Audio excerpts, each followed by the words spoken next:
Buenos días, mis hermanos, sean bendecidos. Les habla su hermano, su amigo Leoncio Montes de Oca. Este es su espacio Tiempo de Reforma.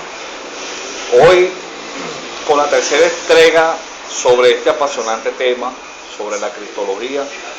Qué hermoso saber, conocer lo que Dios a través de nuestro Señor nos permitió. Como nuestro Señor es el centro de todo, es el centro de la profecía, el centro de cada libro de la Biblia, el centro de del universo mismo. Dice la epístola a los hebreos, la carta a los hebreos, que todo fue creado por Él y para Él.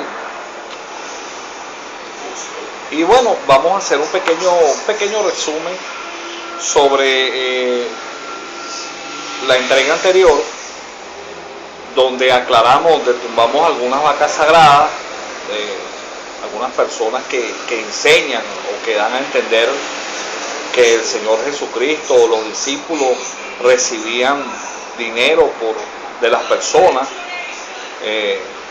por lo que hacían, por predicar o por sanar a las personas, cosa que es totalmente antibíblico, totalmente sin asidero, sin fundamento en la palabra de Dios.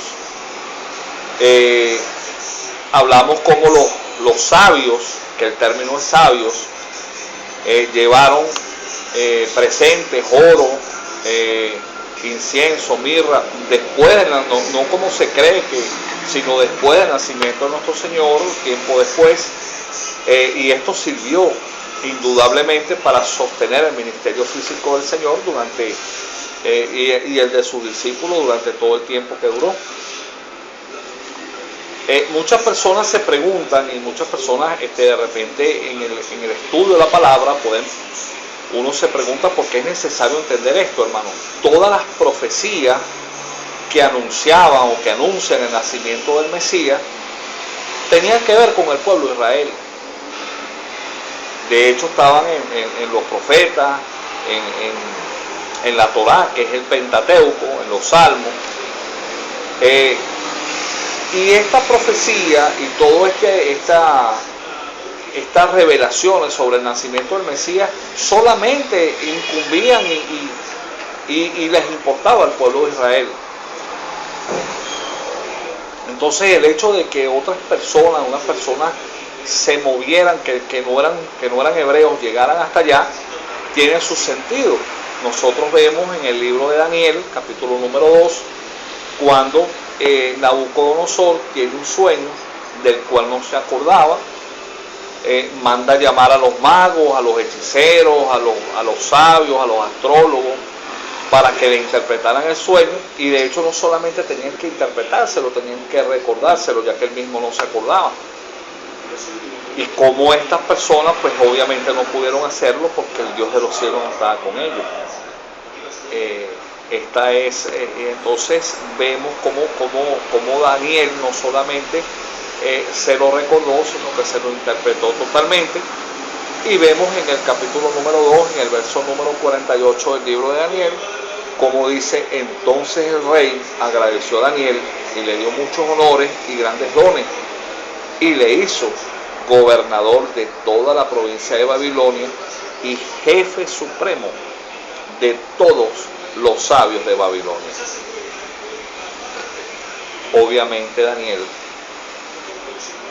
instruyó a los sabios, a los astrólogos de ese tiempo, cuando vean esa estrella anuncia el nacimiento del Mesías, de mi Dios, de mi pueblo Israel.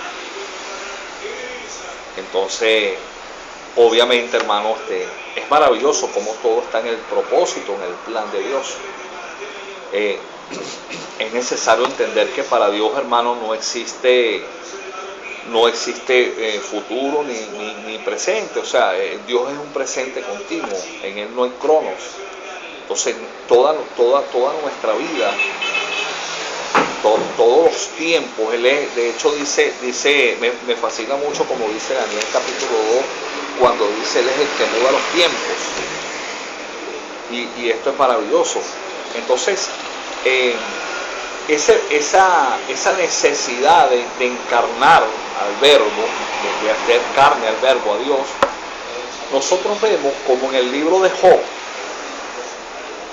capítulo 9, versos 33 y 34, Job le dice a Dios, le da a entender que él es demasiado grande, demasiado alto,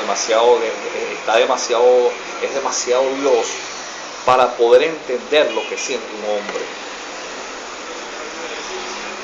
El proceso, lo que siente, las tentaciones, las angustias, los sufrimientos de un hombre, pese a que Dios lo creó y Dios es nuestro Padre, pero Job le hace, incluso le dice que no hay un árbitro entre Dios y el hombre, entre Dios y él.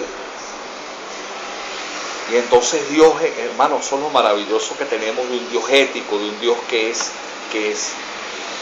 maravilloso porque tiene ética, porque tiene integridad, porque tiene justicia, porque siendo un Dios que pudiera hacer lo que le place, él mismo estableció un juramento sobre él mismo. ¿Sí? Y vemos la ética, la magnanimidad de un Dios maravilloso. Y hace esto para poder entender al hombre. Por eso es que dice la Escritura, porque no tenemos un sumo sacerdote que no pueda compadecerse y que no pueda entender las tentaciones por las que el hombre pasa. Entonces, hoy vamos a hablar desde el bautismo del Señor. La otra vez hablamos hasta los 12, 13 años, cuando el bar mitzvah, luego el Señor vive como todo hebreo normal, se desarrolla, tiene su plenitud en su juventud, como por la cultura adquiere el oficio de los padres, como indudablemente tuvo que ayudarlo, como indudablemente tuvo que estudiar, y es maravilloso. De esto vamos a hablar. Vamos a ver lo que significa el bautismo, por qué el Señor se bautiza, por qué inicia su ministerio a los 30 años. Vamos a hablar un poco de esa. Vamos a hablar, hermano, de algo que es tremendo y que poco, tal vez, muchas veces se profundiza, que es la tentación que recibe el Señor en el desierto. Esto fue tremendo, hermano. Esto fue sobre toda la raza humana. Por eso es que dice el apóstol que no debemos ignorar las maquinaciones del enemigo, porque la maquinación de Satanás no solamente fue la de acabar con el verbo, la de acabar con el Señor de Jesús hombre, el sacerdocio de Jesús, la figura del teantropos, del Dios hombre, y no solamente eso, sino acabar con la especie humana, porque al acabarse el poste de Adán, que es la persona que nos podía justificar, no solamente se acababa eso, sino que se acababa también la oportunidad de la raza humana tener una redención. Y esto es tremendo. Y si nos alcanza, pues vamos a hablar hasta el Getsemaní, ¿verdad? Y posteriormente vamos a dejar para una otra entrega, porque esto es necesario ahondarlo bien, lo que es los padecimientos de nuestro Señor, lo que es la cruz, lo que significó la redención bajo los tres términos, agorazos, lutros. Fuimos redimidos, fuimos justificados, fuimos santificados allí. Y lo que sucede, esa entrada a la dispensación de la gracia, cómo Dios desciende, cómo nuestro Señor desciende, toma cautiva la cautividad, y es cuando se presenta con las primicias de la resurrección. Pero esto lo vamos a hablar en otra entrega. Obviamente, hermano, Jesús inicia su ministerio a los 30 años. ¿Por qué? Una de las funciones del Señor, solamente como rey, sino como sacerdote, como profeta, el Señor inicia su ministerio a la edad de 30 años, porque así lo indica la Escritura. Todo sacerdote, quiero por favor que vayamos juntos, vamos a ir al libro de Números, capítulo 4, verso 3, dice, de edad de 30 años arriba, hasta los 50 años, todos los que entran en compañía para servir en el tabernáculo de reunión.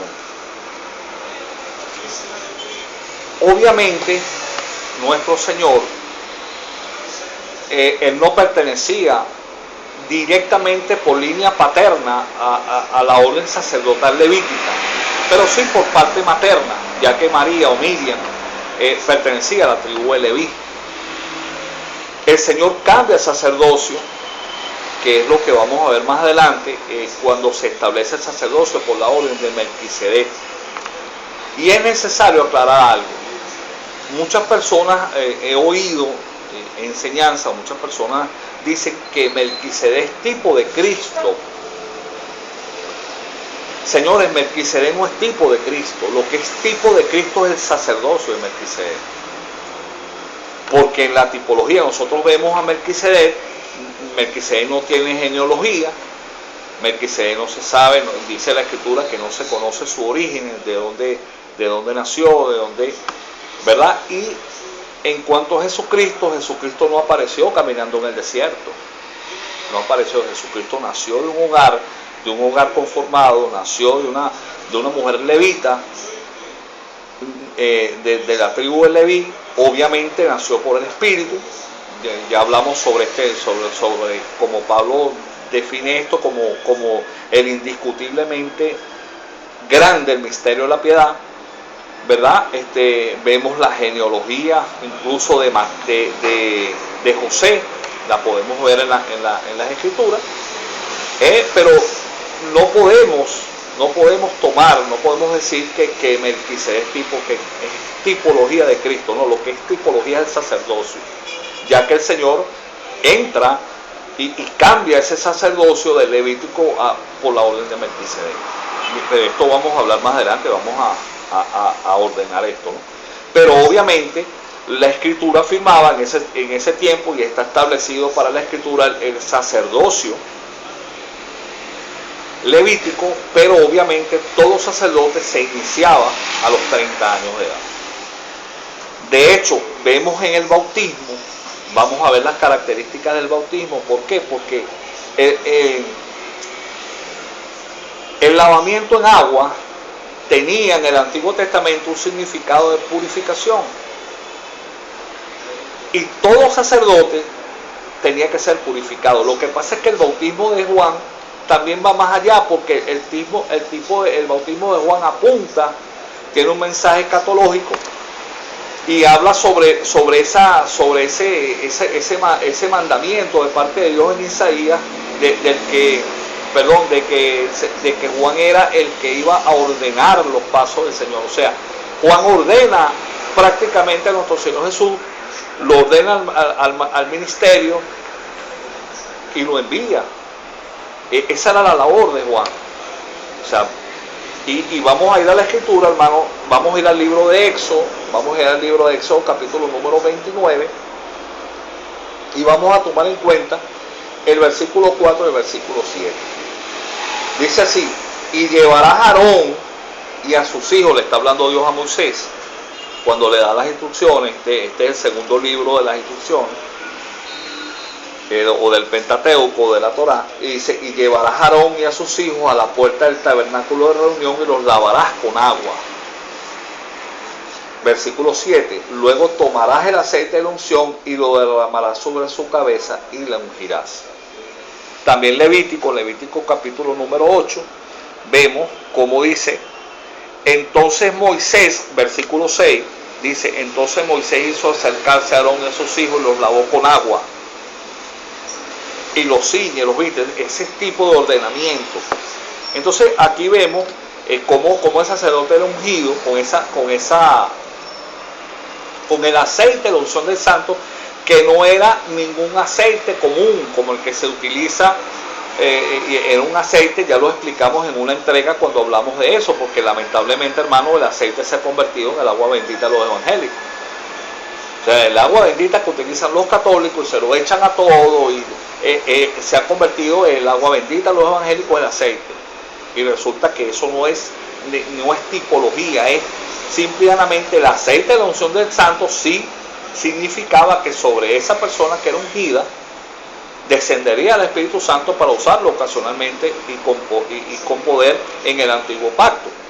Y nosotros vemos cómo en el bautismo del Señor no solamente es ordenado, se produce lo que es la purificación, porque el Señor no tenía ningún tipo de pecado, que es el tipo de bautismo que vemos hoy en día en las congregaciones, cuando la persona, y el que vemos después a lo largo del libro de los Hechos, las personas se convertían y se bautizaban, ¿verdad?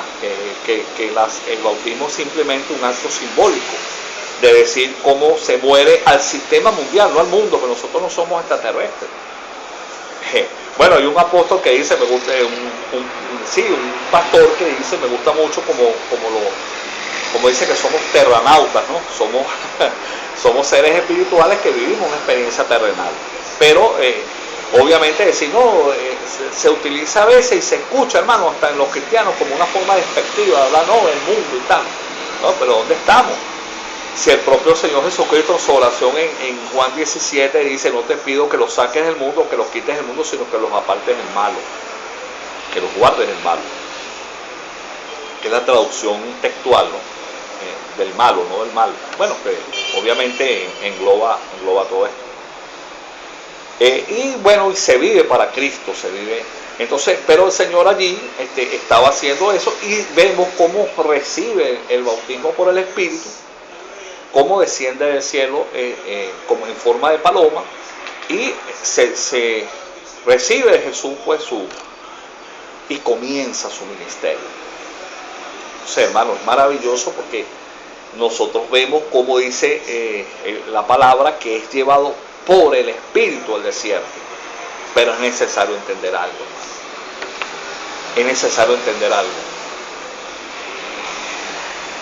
Muchas personas enseñan que una vez que el Señor recibe el bautismo,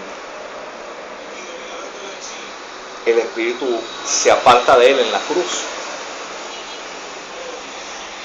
Pero es que resulta que aquí también se apartó del Señor, en el sentido de que el Espíritu Santo no podía asistir al Señor Jesucristo en el desierto, porque él estaba entrando en un estadio probatorio, como fue Adán y como lo es todo hombre. Entonces, una de la misión fundamental del Señor Jesucristo es la del postrer Adán. Y el postrer Adán es aquel, el término postrer es uno que viene después del primero, sin oportunidad que haya otro más. Entonces, ¿qué pasa? Que así como Adán no tuvo la asesoría del Espíritu, el Señor tampoco podía tenerlo, porque se quebranta el estado de justicia. Según Hebreos, vamos a ver, hermanos, por favor, vamos a ir al libro de los Hebreos, capítulo número 2, y vamos a tomar en cuenta el versículo 17 y 18, cuando dice, por lo cual debía ser en todo, el término todo es todo, debía ser en todo semejante a sus hermanos, para venir a ser misericordioso, fiel, sumo sacerdote en lo que a Dios se refiere, para expiar los pecados del pueblo, por cuanto él mismo padeció siendo tentado, es poderoso para socorrer a los que son tentados. Hermano, muchas personas piensan que Satanás tentó al Señor porque no tenía más nada que hacer. Hermano, entienda algo. ¿Podía el Señor pecar? Claro que podía. Claro que pudo haber pecado, porque estaba en condición de hombre.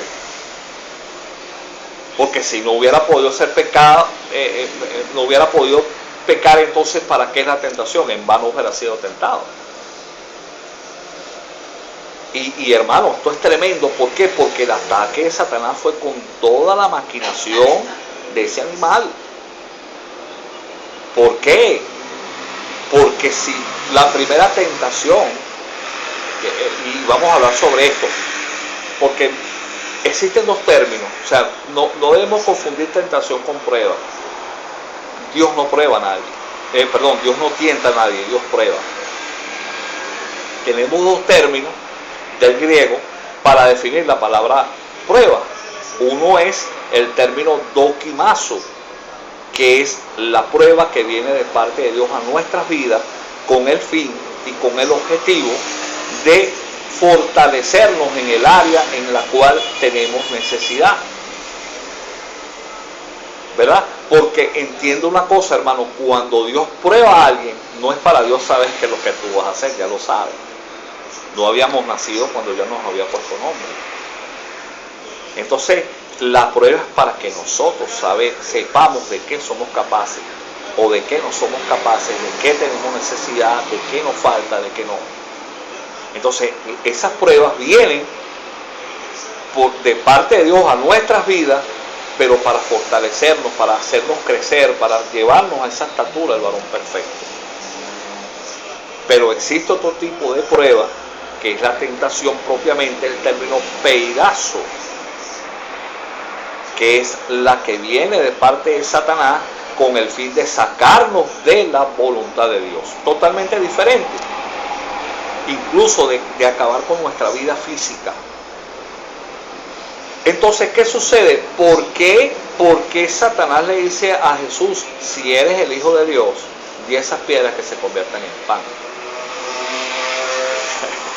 O sea, atacó su necesidad física primeramente.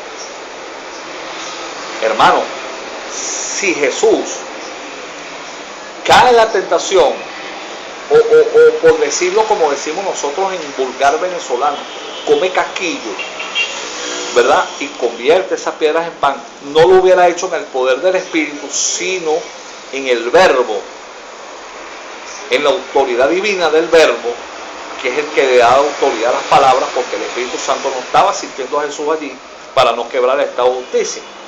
Entonces no solamente Jesús quebraba el estado de justicia apelando a la divinidad en el Verbo, sino que quebrantaba el principio de Dios, porque el ataque fue a lo divino y a lo humano. A lo divino, ¿por qué? Porque si el Verbo cede a la tentación por Jesús de convertir a las piedras en pan, se quebranta el principio cuando Dios establece que no puede ser tentado de nadie, del mal. E inmediatamente el acusador desbarata todo lo que se venía gestando por parte de Dios en la remisión del hombre. Se pierde el Verbo, hermano, porque Dios pierde su autoridad. Y en lo humano Jesús hubiera perdido el sacerdocio. ¿Por qué? Por lo que ya vimos en Hebreos capítulo 2, que en todo debía ser semejante a los hombres. Entonces hubiera apelado a su divinidad en el Verbo para hacer un milagro creativo. O sea, allí en el desierto, hermano, el Señor solamente se mantuvo por la fe en la palabra, en Dios y en la palabra. Y esto es tremendo, hermano. Esto es tremendo. Luego Satanás sigue tentando y le muestra todos los reinos de la tierra. Y por último, cuando vio que ya no podía, intentó acabarlo. Como no podía tocarlo, ¿verdad? Porque ese es el cerco. Y debemos entender algo, hermano. Y esto quiero hacer una aclaratoria.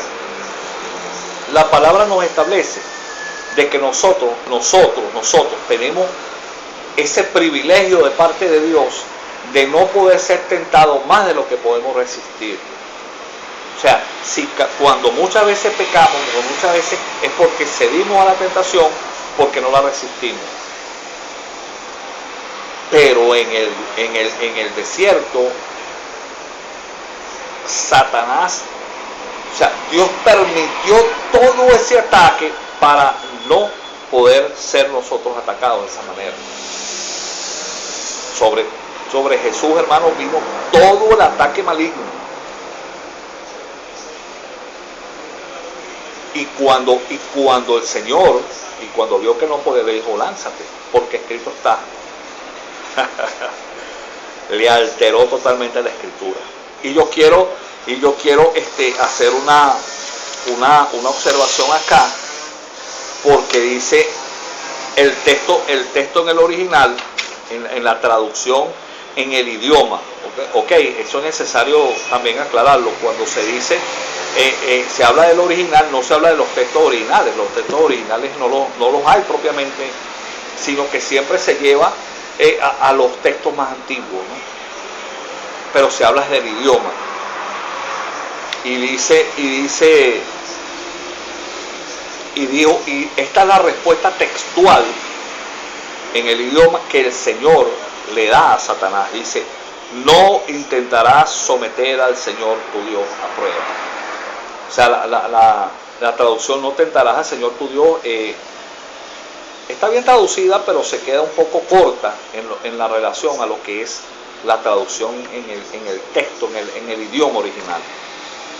Entonces, hermanos, nosotros, el ataque allí fue tremendo. Y luego se inicia el ministerio del Señor Jesucristo.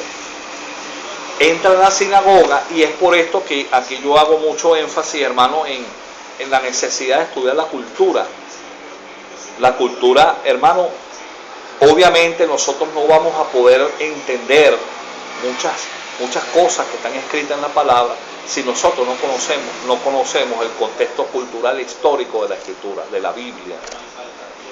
Hermano, dice, Jesús le dijo a la mujer samaritana, Juan capítulo 4, verso 20, la salvación viene de los judíos. Y nuestro Dios es Dios, hermano, es Dios, pero su corazón es judío. Y nosotros tenemos que conocer el contexto. Lo que pasa es que el problema es que muchas personas se metieron a analizar, se metieron a estudiar, pero se quedaron del otro lado de la cruz. Se les olvidó la gracia. Pasaron por alto, desestimaron lo que es la gracia. y bueno, pero hermano, obviamente el contexto tenemos que estudiarlo. Muchas personas yo he escuchado cuando dicen, no, bueno, que dando a entender cuando Jesús dijo, las aves tienen su nido, las olas su madriguera, el Hijo del Hombre no tiene dónde poner la cabeza, lo van a entender como que el Señor no tenía nada, y no está hablando de eso. Lo que pasa es que el Señor hablaba en parábolas, y eso era una alegoría, haciendo referencia que las aves hacía referencia a las águilas, que era el escudo que estaban utilizando los romanos en el territorio hebreo, que habían colocado, en todas partes estaban colocando sus insignias, sus imágenes. Cuando habla de las horas está haciendo referencia a Herodes, que tenía su trono, pero está hablando, pero el Hijo del Hombre no tiene donde sentar la cabeza, haciendo referencia a que todavía no estaba constituida su iglesia. El Señor es la cabeza de la iglesia, cuál es su cuerpo. Entonces tenemos que estudiar la cultura para poder entender cómo es que el Señor entró a una sinagoga y abre un rollo y lo lee. O sea, eso no podía hacerlo cualquier persona, hermano. Lo que pasa es que el Señor era rabí. Y lo tremendo es que, según la cultura, el que daba enseñanzas directas en el púlpito de la sinagoga eran descendientes de los levitas, sacerdotes levitas. Y el Señor no era levita propiamente, sino por parte de su madre, pero podía hacerlo.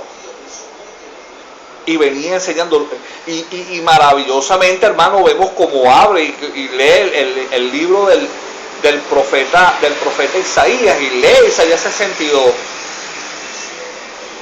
pero cambia el final.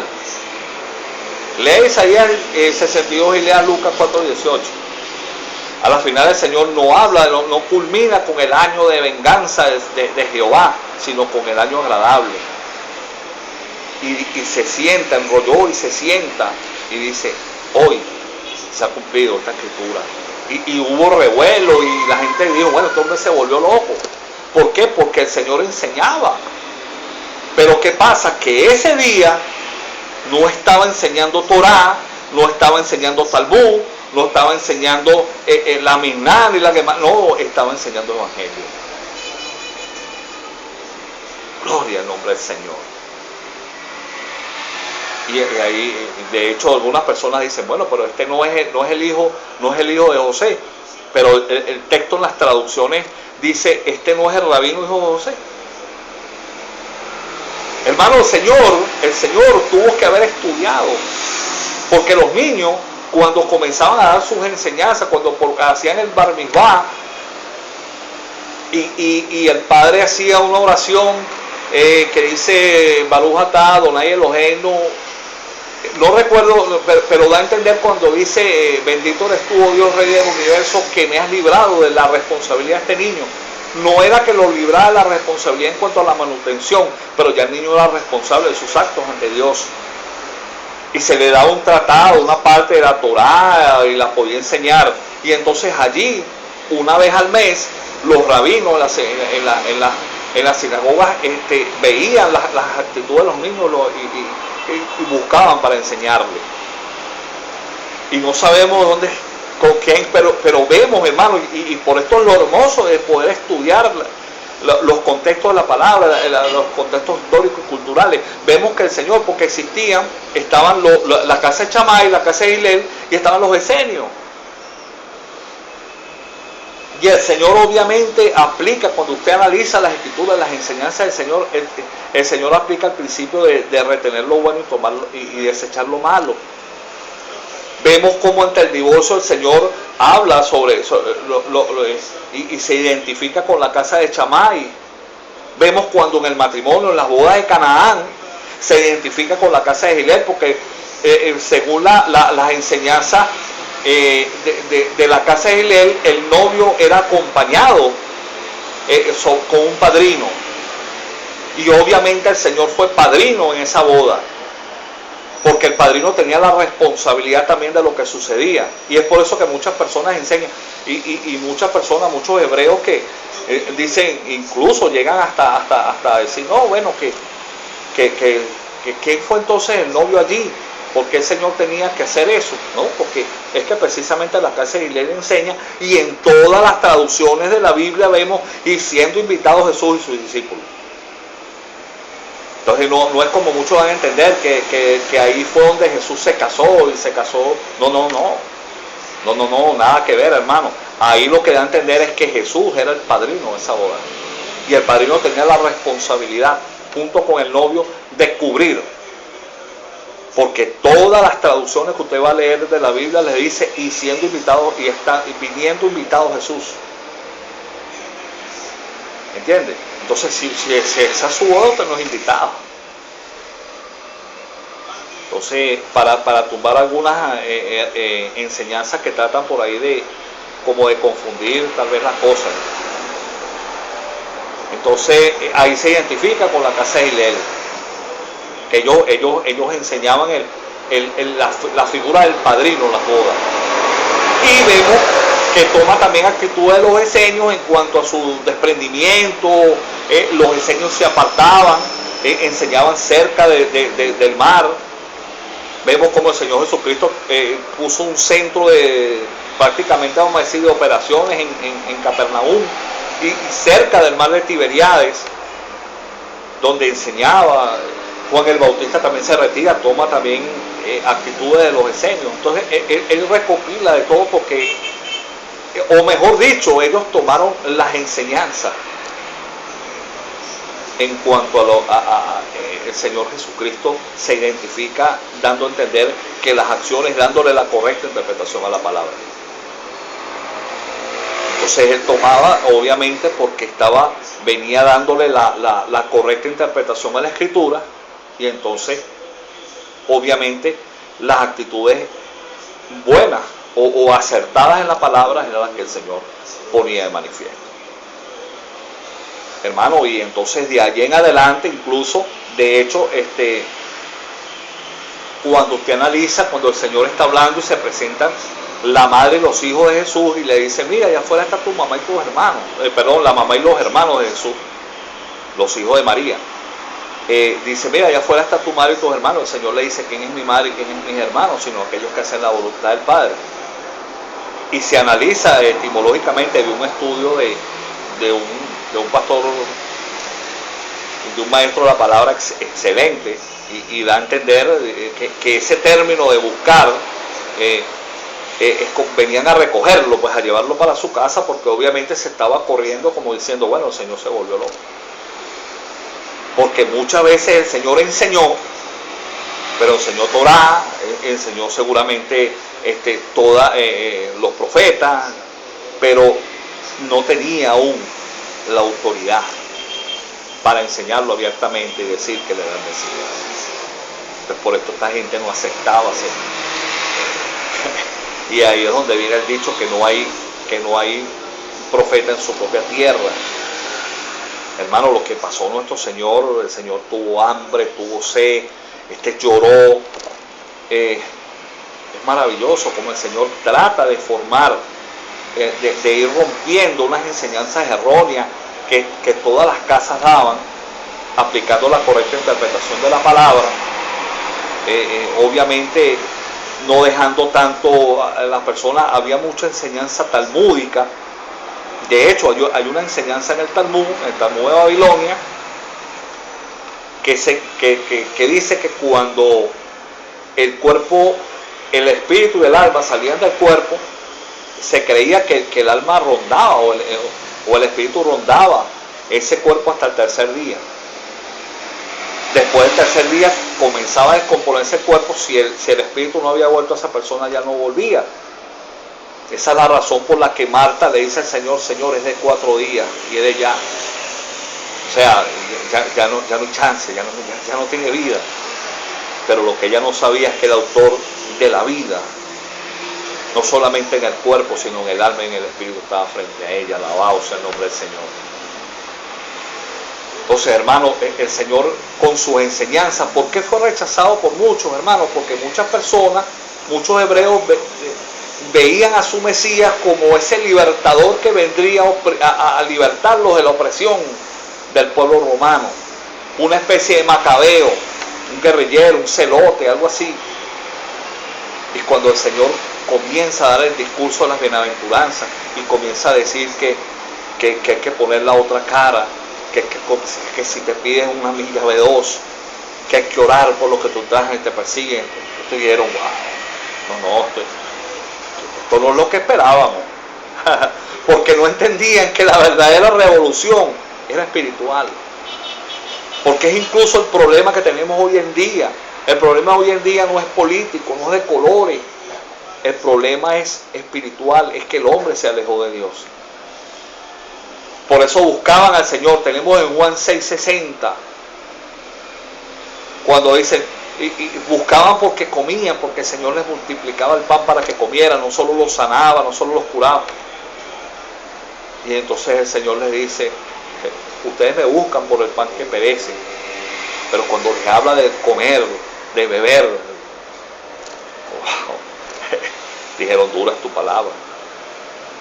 Hermanos, maravilloso el mundo de la cristología. Tenemos todavía, ya el tiempo se nos hace, obviamente es corto en este tipo de, pero en la próxima entrega vamos a hablar sobre el Getsemaní. No nos alcanzó ni siquiera hablar de ahí.